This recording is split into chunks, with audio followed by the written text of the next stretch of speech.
sir இருங்க செல்வா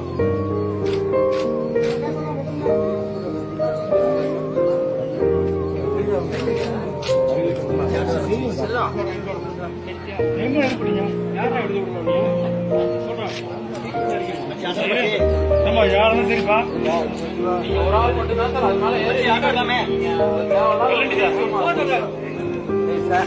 சண்முகம் ஆட்டாதீங்க எல்லாரும் எப்படி நிக்கிறாங்க சார் சார் சார் அடுத்து உள்ள யாரும் ஏற மாட்டோம் எனக்கு பாட்டு போடலாங்க இடிக்குது எடுத்து வந்துருங்க ஆட்டாதீங்க